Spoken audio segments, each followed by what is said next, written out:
En esta mañana quiero seguir hablando de la manifestación del poder de Dios y de cómo Dios pone su poder al alcance de nuestras manos para la edificación del reino de Dios. Quiero aclarar que no me refiero a que nosotros podamos usar el poder de Dios a nuestro antojo, como a veces se exagera y se manipula cuando se habla acerca del poder de Dios. Es importante que entendamos que el que Dios ha puesto su poder en nuestras manos no es para que lo usemos de forma egoísta o conforme nosotros queramos. Esto, imaginaros que yo contrato a un albañil y que viene y no tiene herramientas, y yo tengo herramientas, y le digo, mira, pídeme lo que necesites que yo te lo doy. Y coge y me dice, pues mira, quiero un chalet en la manga. ¿Estaría obligado a darle el chalet en la manga porque le he dicho, pídeme lo que necesites que te lo doy? Evidentemente no, porque claramente por el contexto en el que se lo he dicho, se lo estoy diciendo respecto a la obra para lo cual lo he contratado. ¿Vale? Pues Dios pone su poder al alcance de nuestras manos para que realicemos la obra para la cual nos ha llamado, para que podamos extender su reino. La preocupación prioritaria de Dios es la edificación de su reino, es la extensión de su reino. Y Dios nos capacita y nos da su poder para que nosotros podamos ser los instrumentos en sus manos que Él pueda usar para poder extender su reino y edificar su reino. Así que vamos a orar al Señor. Señor, queremos darte las gracias por habernos escogido a nosotros, que somos lo vil y menospreciado de esta sociedad. Gracias, Señor, porque tú no has mirado nuestra condición social, no has mirado nuestra necesidad, no has mirado nuestra cultura, no has mirado nada, sino que has mirado nuestro corazón y nos has llamado por nuestro nombre. Antes que fueran creados los cielos y la tierra, tú ya nos conocías a cada uno de nosotros por nuestro nombre y nos has llamado para cumplir tus planes y tus propósitos. Gracias, Señor, porque tú no llamas a los que están capacitados, sino que tú capacitas a los que nos llamas, Señor. Gracias por tu Espíritu Santo que hace tu obra en nuestros corazones, Señor.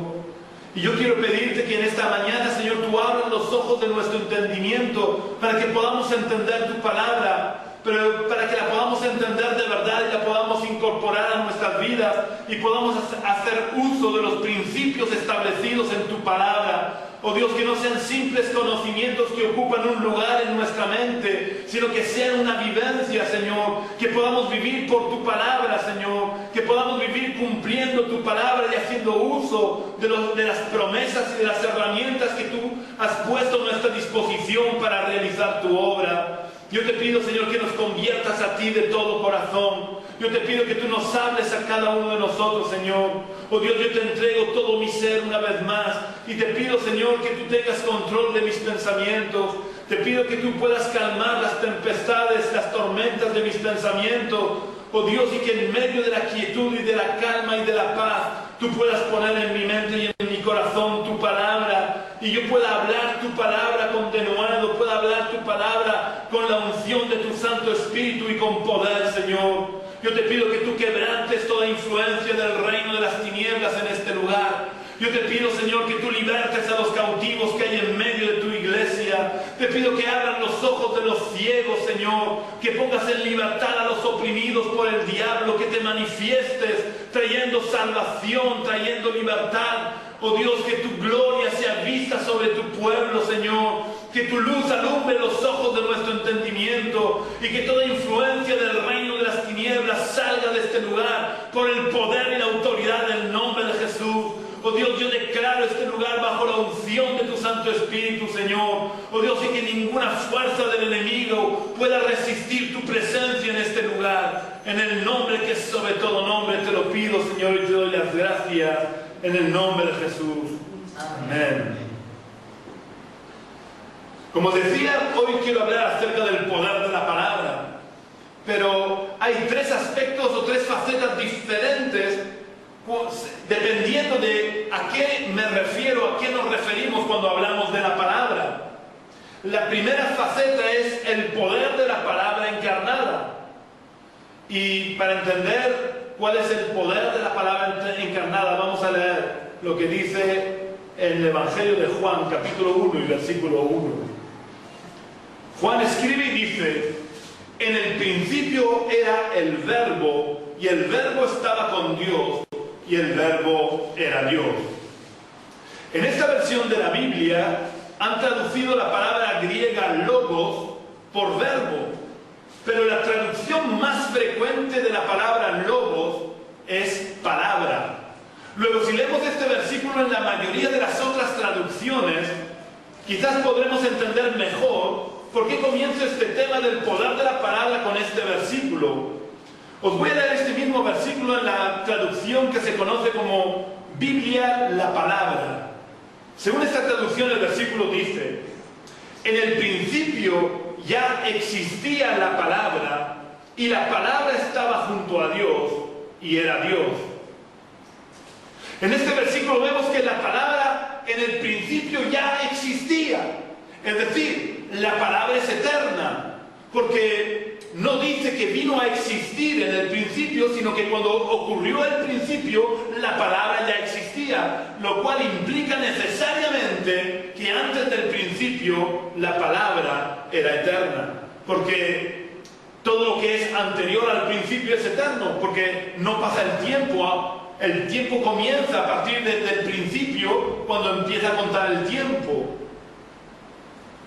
En segundo lugar, se nos dice que la palabra estaba con Dios, pero no solo estaba con Dios, sino que además era Dios.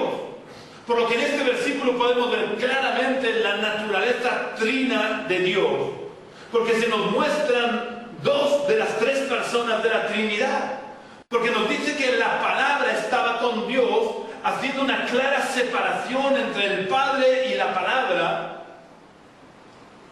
Pero a la vez Juan dice que la palabra era Dios. Es decir, que la palabra en esencia es Dios. Lo cual implica que el Dios en quien creemos, el Dios al que servimos, es un Dios trino. Todo esto nos lleva, sin lugar a dudas, a poder afirmar que cuando Juan habla de la palabra, estaba haciendo alusión clara a Cristo. Además, si leemos unos versículos más adelante, nos tenemos cuenta que Juan dice que todo fue creado por medio de la palabra. Y sin la palabra, nada de lo que ha sido hecho hubiera sido hecho. Y si nos vamos al libro del Génesis, nos daremos cuenta que se corresponden perfectamente las palabras de Juan con lo que se nos relata en el libro del Génesis. En el libro del Génesis capítulo 1, donde se nos relata toda la creación, si lo leemos nos daremos cuenta como Dios siempre crea por el poder de su palabra. Él da una orden y es creado lo que Él dice que sea creado. Él dice que haya luz y fue hecha la luz. Él da una orden a la tierra y le dice que la tierra produzca hierba verde, plantas según su especie, según su género, y la tierra produce esas plantas. Dios crea por el poder de su palabra. Y vemos como Juan nos dice que el verbo o la palabra encarnada, es decir, Cristo, fue el creador. El poder creativo ilimitado de su palabra le lleva a poder crear cualquier cosa. Dios no está limitado por absolutamente nada, más que por su propia voluntad. Nosotros que fuimos creados a imagen y semejanza de Dios, Dios nos ha dado la capacidad de poder crear. Pero nosotros tenemos que crear a partir de algo existente. Nosotros no podemos crear de la nada. Sin embargo, el poder creativo de la palabra, el poder creativo de Dios es ilimitado porque Él crea de la nada. Él habla a la nada y la nada produce cosas. Y esto debería de darnos una gran tranquilidad de saber que nuestro Dios puede hacer cualquier cosa. Dios no está limitado por nada. Dios puede hacer cualquier milagro, puede producir cualquier cosa, puede crear de la nada cualquier cosa. Dios puede suplir a todas nuestras necesidades, independientemente del tipo, de la índole que sea esa necesidad. Esto lo podemos ver también muy claramente a través de la vida de Jesús. Jesús, que es la palabra encarnada, a lo largo de toda su vida demostró su poder ilimitado, el poder ilimitado de la palabra de Dios. En cierta ocasión un leproso le dijo a Jesús: Señor, si quieres puedes limpiarme. Y Jesús le respondió: quiero, sé limpio. Y en ese mismo instante el leproso fue sanado. Solamente porque Jesús pronunció las palabras: quiero, sé limpio. Otro caso que me parece muy interesante para esto que estoy diciendo fue cuando un centurión envió mensajeros a Jesús para que le dijeran a Jesús que él tenía un criado, que él amaba a ese criado y el criado estaba enfermo, pero le dijo que no entrara en su casa porque no era digno de recibir a Jesús en su casa. El centurión le manda a decir a Jesús: Señor, no soy digno que entres en mi techo, solamente di la palabra y mi criado sanará. Daros cuenta qué conocimiento, qué discernimiento tenía este centurión, que le dice a Jesús: solamente di la palabra y mi criado sanará. Así que Jesús, admirado de la fe de este centurión, le dice: vete y como creíste te sea hecho. Y en ese mismo momento nos relatan las Escrituras que el siervo del centurión fue sanado. Vemos como las enfermedades desaparecían por el poder de la palabra. Pero no solamente las enfermedades desaparecían por el poder de su palabra, sino que los demonios tenían que huir también y dejar los cuerpos que poseían cuando Jesús se lo ordenaba. Pero no solamente los demonios tenían que obedecer la palabra de autoridad que emanaba de Jesús, sino que toda la naturaleza obedecía la palabra pronunciada por Jesús. Porque, como os decía antes, todo lo creado obedece a su creador. Tenemos varios ejemplos de cómo la naturaleza obedecía a Jesús. Pero os voy a decir solamente un par de casos. El primero es cuando están cruzando el mar de Galilea y Jesús se duerme en la barca. Y mientras Jesús dormía en la barca se desata una gran tempestad. La tempestad era tan grande que incluso Pedro, Juan y los demás discípulos, que eran pescadores y que estaban acostumbrados a lidiar con los vientos y las tempestades que se levantaban en ese lago, incluso ellos temieron por sus vidas. Sin embargo, cuando despiertan a Jesús, Jesús se levanta y Jesús reprende los vientos y el mar, y los vientos dejaron de soplar, el mar se calmó y la tempestad desapareció, porque toda la creación obedece a Cristo, porque es el poder de la palabra encarnada. En otra ocasión, Pedro había estado intentando pescar durante toda la noche sin ningún resultado. No habían pescado ni un solo pez en toda la noche, pero a la mañana siguiente el Señor Jesús se le acerca a Pedro y le dice: boga mar adentro y echa las redes. Y Pedro le dice: maestro, toda la noche hemos estado trabajando y nada hemos pescado. Pero Pedro le dice: pero en tu palabra echaré la red. Quiero hacer notar lo que le dice Pedro. Pedro le dice: en tu palabra echaré la red. Pedro llevaba ya un año por lo menos viviendo con Jesús y había podido comprobar cómo todo obedece el poder de la palabra que emanaba de Jesús. Y por eso, si Jesús le había dicho: echa las redes, Pedro le obedeció, y en la palabra, en el poder de la palabra de Jesús, él echa la red, y recogieron tantos peces que las redes se rompían. Vemos como los peces, todos los peces del lago de Galilea, o del mar de Galilea oyeron la voz de su Creador y le obedecieron y se introdujeron en la red de Pedro.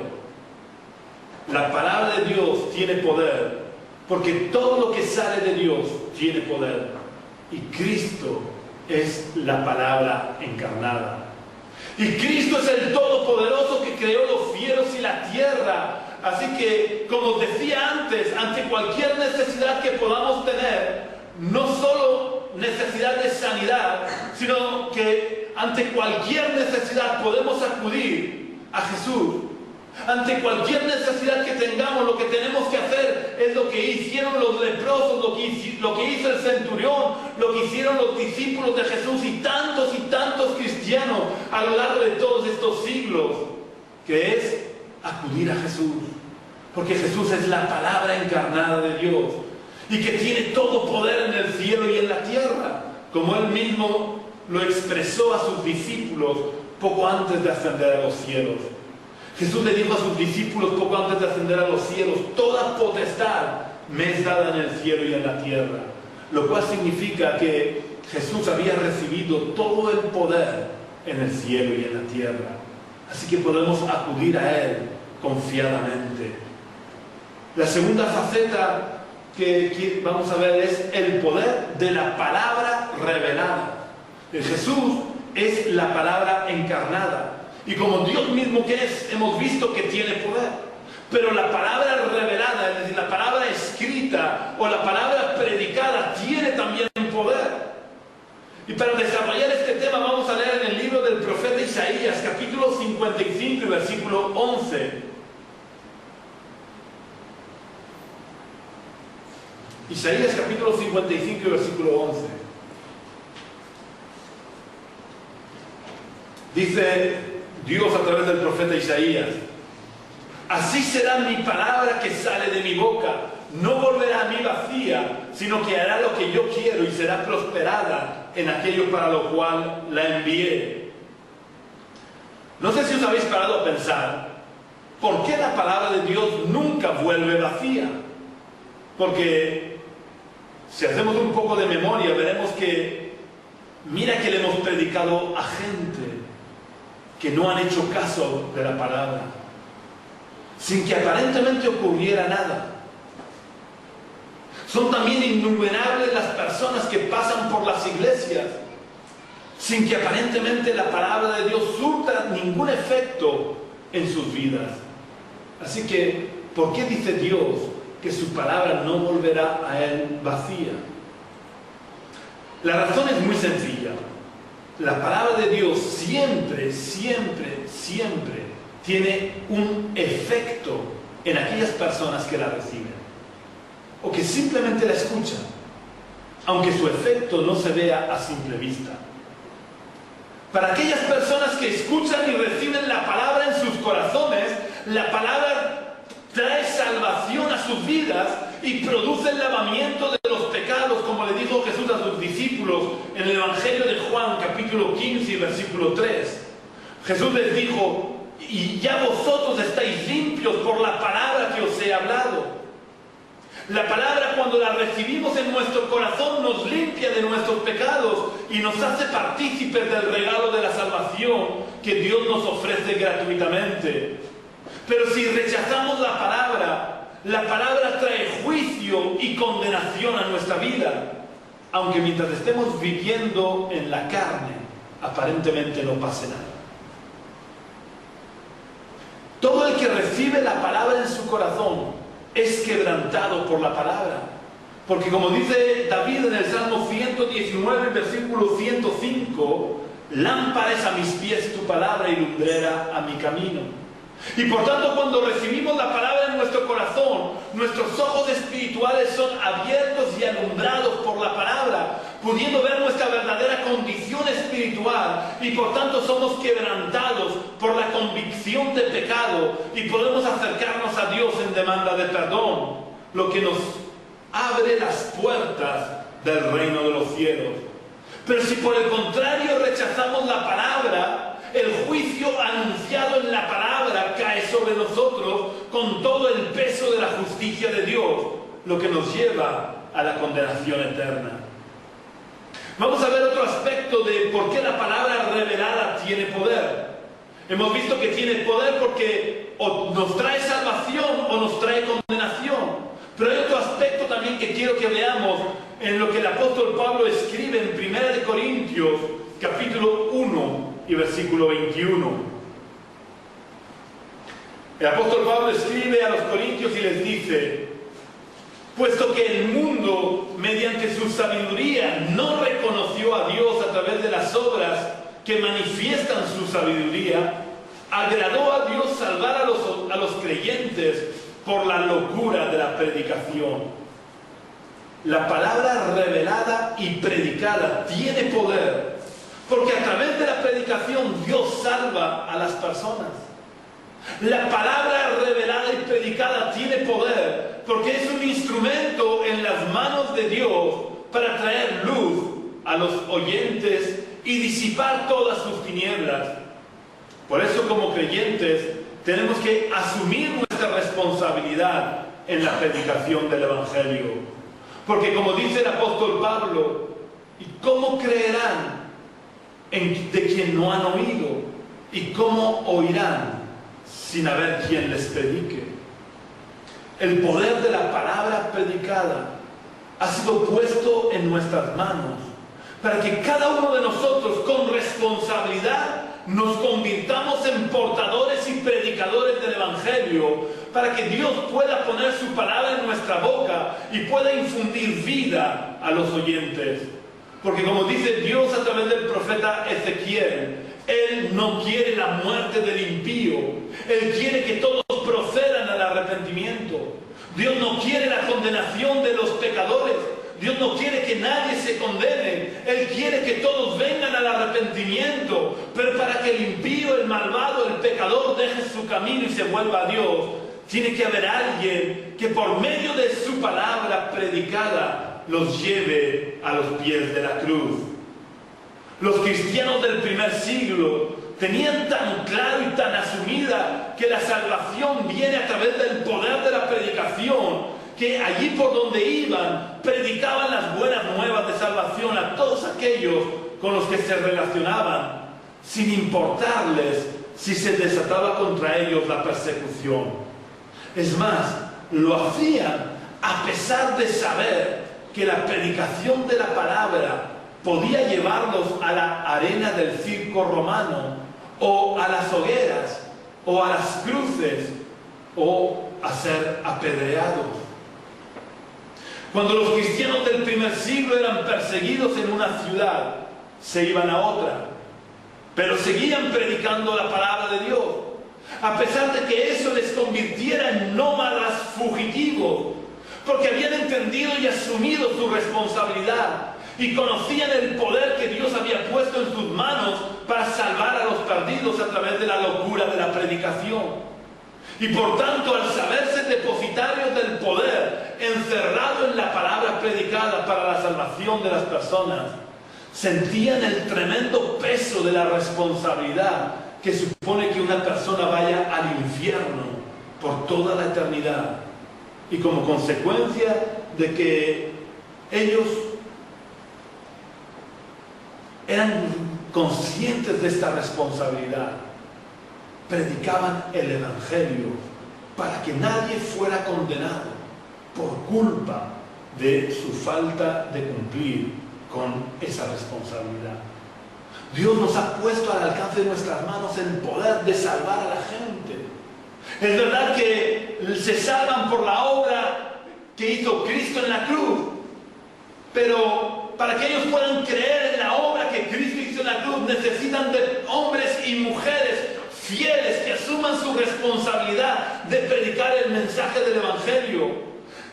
Es necesario que hayan hombres y mujeres que sean conscientes del poder que Dios ha puesto en sus manos de poder anunciar el Evangelio del reino para la salvación de los perdidos. Y los cristianos del primer siglo habían entendido perfectamente su responsabilidad. En cambio, hoy en día en el mundo occidental, donde no se nos persigue por la predicación de la palabra, estamos desperdiciando en gran medida ese poder que Dios ha puesto en nuestras manos. Porque nos da vergüenza predicar, el Evangelio.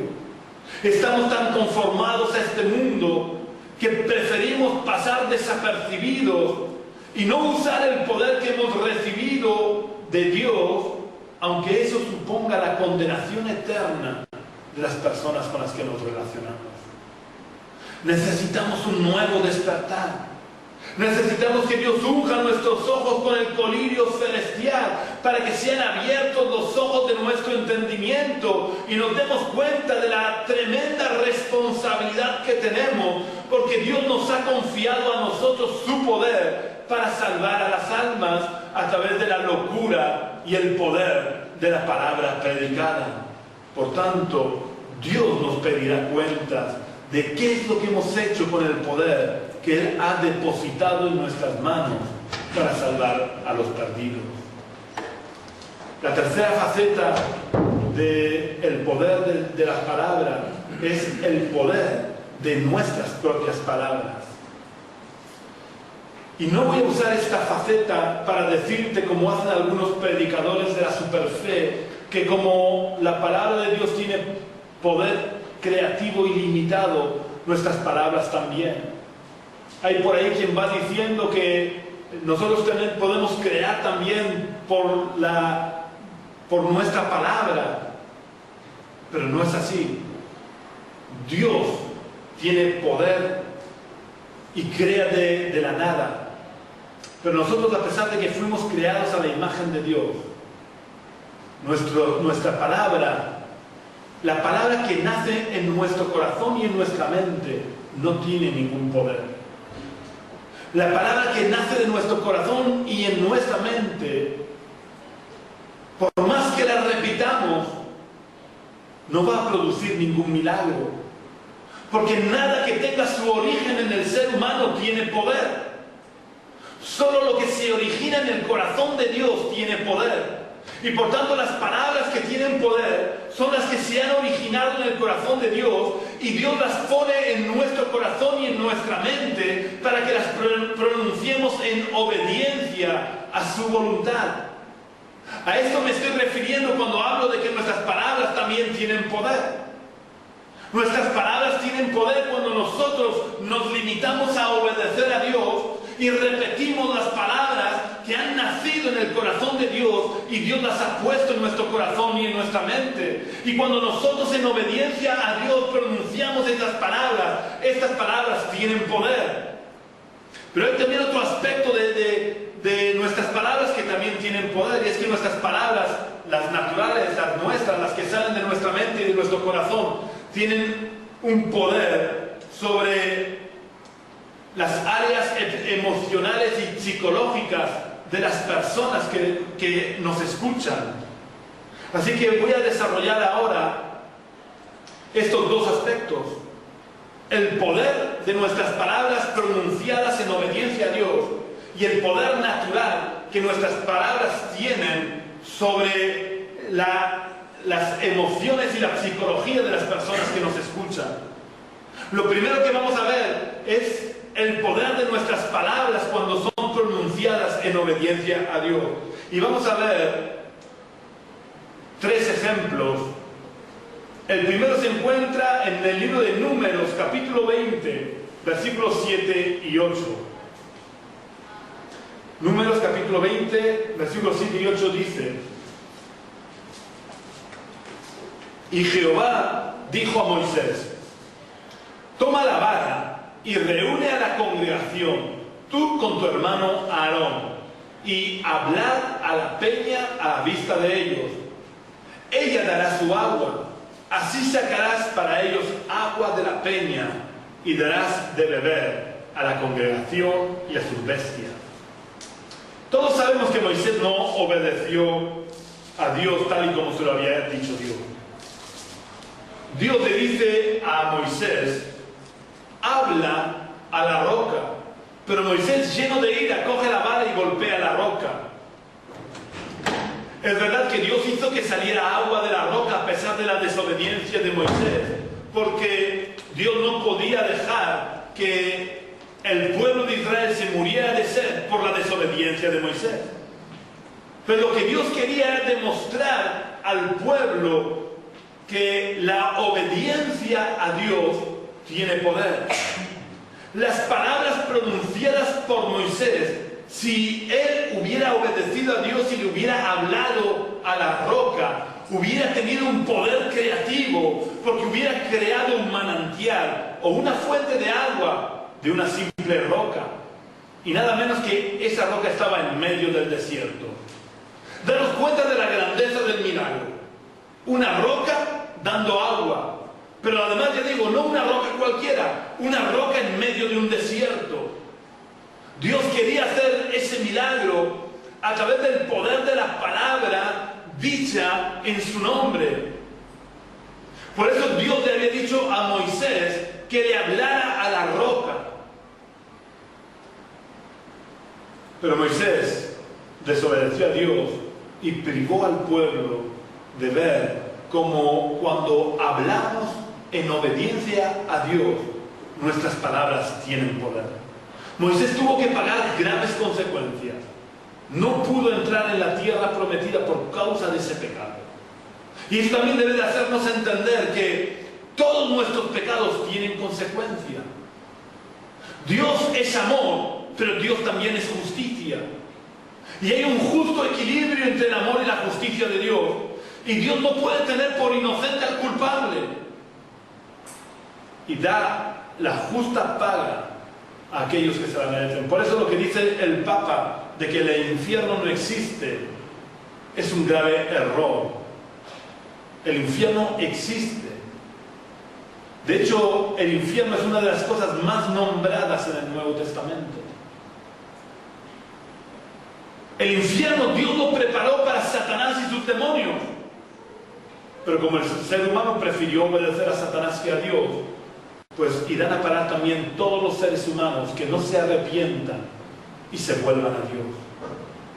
Dios nos ha dado la oportunidad de poder escapar del infierno. Dios nos ofrece el regalo de la salvación. Pero tenemos que aceptar ese regalo. Dios quiere que entendamos que la obediencia tiene premio y la desobediencia castigo. A Moisés le costó muy caro, pero si él hubiera hablado a la roca, aparte de librarse del castigo que tuvo que pagar, Dios hubiera sido glorificado por el pueblo al ver el milagro de que de una roca saliera agua por haber pronunciado las palabras en obediencia a Dios. El segundo ejemplo que quiero que veamos se encuentra en el libro de Josué, capítulo 6 y versículo 26.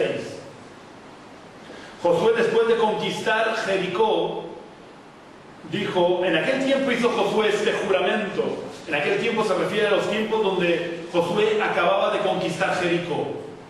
Hizo Josué este juramento. Maldito delante de Jehová el hombre que se levante y reedifique esta ciudad de Jericó. Sobre su primogénito eche los cimientos de ella y sobre su hijo menor asiente sus puertas. Josué pronuncia esta maldición y muchos siglos después, en tiempos del rey Acab, daos cuenta si pasaron siglos, Josué murió, vino el tiempo o el periodo de los jueces de Israel. El periodo de los jueces de Israel terminó con Samuel y comenzó la monarquía. Pasó el tiempo de la monarquía de Saúl, David y Salomón y el reino se dividió. Y estando el reino dividido, después de varios reyes, llega el rey Acab. Pues en tiempos de Acab, a un hombre se le ocurre que quizás lo que dijo Josué pues no sería cierto y se pone a reedificar la ciudad de Jericó. Pues sobre la vida de su hijo mayor puso los cimientos. Al poner los cimientos, su hijo mayor murió. Y cuando puso las puertas de la ciudad, su hijo menor murió. ¿Por qué se cumple esta maldición pronunciada por la boca de Josué? ¿Es que Josué tenía un poder especial que los demás hombres no tenemos? ¿O es que quizás nosotros podemos ir por ahí lanzando maldiciones a quienes nos parezca? Pues no. Ni nosotros podemos ir lanzando maldiciones, ni Josué tenía ningún poder especial. Vamos a ver por qué la maldición pronunciada por la boca de Josué se cumplió. Vamos a leer en Primera de Reyes, capítulo 16 y versículo 34. En Primera de Reyes, capítulo 16 y versículo 34 dice: en tiempos de Acab y él, el de Betel, reedificó a Jericó. A precio de la vida de Abiram, su primogénito, echó el cimiento, y al precio de la vida de Segub, su hijo menor, puso sus puertas, conforme a la palabra que Jehová le había anunciado por medio de Josué, hijo de Nun. Bueno, tengo que decir que he cometido un pequeño error antes, y había dicho que Segub reedificó la ciudad. No fue el padre de Segub el que reedificó la ciudad. Segub era el hijo menor que murió al poner las puertas. Pero lo que quiero resaltar es el final del versículo. Dice, conforme a la palabra que Jehová le había anunciado, es decir, y él sabía perfectamente de esa maldición. Y él lo que hizo fue desafiar a Dios. Y por eso la maldición se cumplió. Porque la maldición no la pronunció Josué porque se levantó ese día inspirado y dijo, pues mira, voy a maldecir a quien reconstruya la ciudad de Jericó. Dice claramente, conforme a la palabra que Jehová le había anunciado por medio de Josué, hijo de Nun. Vemos que lo único que hizo Josué fue pronunciar palabras que habían tenido su origen en el corazón de Dios. Por lo que el poder de las palabras de Josué no descansaban en Josué, sino en el hecho de que esas palabras habían nacido en el corazón de Dios. Y Josué lo único que hizo fue limitarse a pronunciarlas en obediencia a la voluntad de Dios. El tercer y último ejemplo que vamos a ver se encuentra en el Nuevo Testamento, en el libro de los Hechos, capítulo 13, versículos 9 al 12.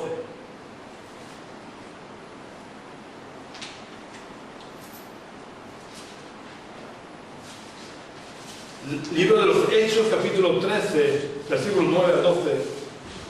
Y Lucas relata, entonces Saulo, que también es Pablo, lleno del Espíritu Santo, fijando en él los ojos, le dijo, lleno de todo engaño y de toda maldad, hijo del diablo, enemigo de toda justicia, ¿no cesarás de trastornar los caminos rectos del Señor? Esto Pablo se lo dice porque Pablo le estaba predicando al procónsul Sergio Paulo, y este hombre estaba interfiriendo para que el procónsul no se convirtiera. Entonces Pablo le dice esto, lleno de todo engaño y de toda maldad, hijo del diablo, enemigo de toda justicia, ¿no cesarás de trastornar los caminos rectos del Señor? Ahora pues, la mano del Señor está contra ti y quedarás ciego y no verás el sol por algún tiempo. Inmediatamente cayeron sobre él oscuridad y tinieblas, y andando alrededor buscaba a quien lo condujera de la mano. En estos versículos no se nos dice explícitamente que el apóstol Pablo maldijera al mago Elimas porque Dios se lo dijera.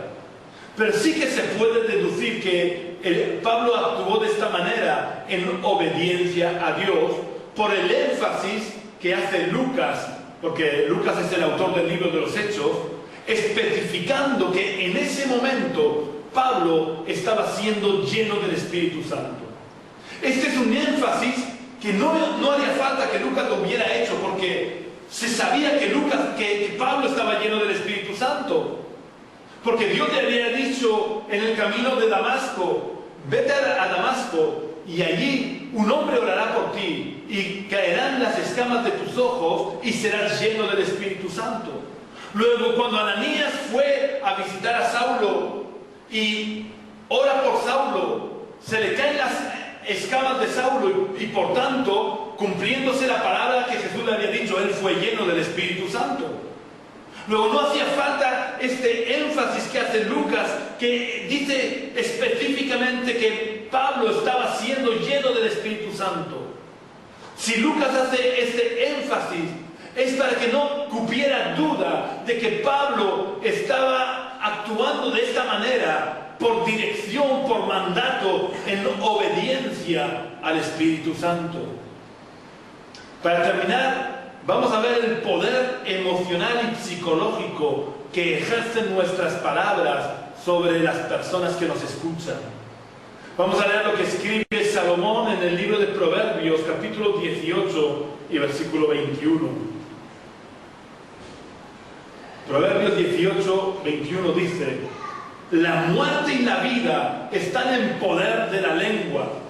El que la ama comerá de sus frutos. La muerte y la vida están en poder de nuestra boca. Evidentemente yo no puedo matar físicamente a nadie con mis palabras. Por eso Salomón no está hablando de matar físicamente, sino de el poder que ejercemos sobre lo emocional y psicológico de las personas que nos escuchan. La muerte y la vida están en poder de nuestra boca, porque nuestras palabras que se clavan en el corazón de nuestros oyentes pueden ir cargadas del veneno de la serpiente, produciendo heridas mortales en el corazón de nuestros oyentes, o pueden ir cargadas del bálsamo del buen samaritano, produciendo vida y sanidad a nuestros oyentes. Por eso es tan importante que cuidemos nuestras palabras. Y por eso Jesús dijo que daremos cuenta de toda palabra ociosa que salga de nuestra boca. Y quiero enfatizar esto: Jesús no dijo que daríamos cuenta de todas las palabras malvadas que salieran de nuestra boca. Jesús dijo que daríamos cuenta de toda palabra ociosa que sale de nuestra boca. Palabra ociosa, que son palabras vacías de contenido, son palabras que no vale la pena que las digamos, que no tienen ninguna importancia o que no son para edificación. Nuestras palabras siempre tienen que ser palabras de bendición, palabras de edificación. Santiago nos advierte que nuestra lengua puede encerrar todo un mundo de maldad y que de una misma fuente no puede salir o no debe de salir agua dulce y amarga. Por tanto, tenemos que cuidar nuestras palabras. El apóstol Pablo dice que hablemos todo lo que sea para la necesaria edificación. Debemos ir con cuidado, no solamente cuando estamos en la iglesia. Yo diría más, no es que no tengamos que ir solo con cuidado cuando estamos en la iglesia, es que debemos de tener mucho cuidado lo que hablamos cuando no estamos en la iglesia. Porque nuestras palabras pueden traer vida a los oyentes o pueden traer muerte a los oyentes. Somos responsables de las palabras que salen de nuestra boca. Y un día Dios nos va a pedir cuenta de todas y cada una de las palabras que salen de nuestra boca. Salomón dice que el poder de la vida y de la muerte están en nuestras palabras, en nuestra boca. ¿Qué transmitimos con nuestras palabras? Debemos de pararnos a pensarlo de verdad. Cuando llega la noche, parémonos y pensemos, ¿hemos traído vida con nuestras palabras a lo largo de este día? ¿O hemos traído muerte? Dios nos llama a ser portadores de vida. Dios nos llama a poder infundir vida en nuestros oyentes, en poder bendecir a los que nos oyen, en poder edificar el corazón de aquellos que tienen su corazón en ruinas. Debemos de cuidar nuestras palabras. Hay un salmo que dice que es una oración que dice que le pide a Dios que ponga guarda, que ponga centinelas o guardias en la puerta de su boca. Y esa oración tenemos que hacerla nuestra, que Dios ponga centinelas, ponga guardias en nuestra boca, para que de nuestra boca solo salga la palabra justa y necesaria para la edificación, de los que nos oyen. Que Dios nos bendiga y que nos ayude a entender en su justa medida el poder que Dios ha puesto al alcance de nuestras manos a través de la palabra y a través de nuestras palabras. Vamos a orar, Señor. Oh Padre, queremos darte las gracias por tu palabra. Gracias porque tu palabra trae vida. Gracias porque tu palabra, Señor, es lumbrera en nuestro camino. Gracias porque tú has abierto los ojos de nuestro entendimiento por tu palabra, Señor. Porque alguien nos habló tu palabra. Yo te pido, Señor, que tú nos ayudes a darnos cuenta de la tremenda responsabilidad que tenemos. Porque de la misma manera que nosotros hemos sido salvados porque alguien nos habló de la palabra, oh Dios, que nosotros podamos también ser ahora esas personas que van impartiendo vida, Señor, porque hablan tu palabra. Ayúdanos a ser conscientes del poder que tú has puesto al alcance de nuestra mano para transmitir vida, Señor, a los oyentes. Yo te pido, oh Dios, que hablemos tu palabra, que de nuestra boca solo salga la palabra para edificación, Señor. Yo te pido, oh Dios, que tú hagas tu perfecta voluntad, Señor, en nuestras vidas, que nos transformes, que cambies nuestra forma de pensar, para que también cambie nuestra forma de hablar. Yo te pido que nos ayudes a poner centinelas en nuestras bocas. Ayúdanos, Señor, a mordernos la lengua antes de hablar lo que no conviene, Señor. Ayúdanos a ser conscientes de que un día vamos a tener que dar cuenta de todas las palabras que han salido de nuestra boca. Yo te pido que seamos de bendición, Señor. Te pido, Señor, que nos ayudes a transmitir bendición a nuestros oyentes. Ayúdanos, Señor, a no ser solamente cristianos cuando estamos aquí reunidos en la iglesia. Que en todo tiempo, en todo lugar, en toda circunstancia, demos testimonio de tu palabra y seamos portadores del poder de tu palabra, para que tú puedas traer vida a los que nos escuchen, Señor. En el nombre de Jesús. Amén.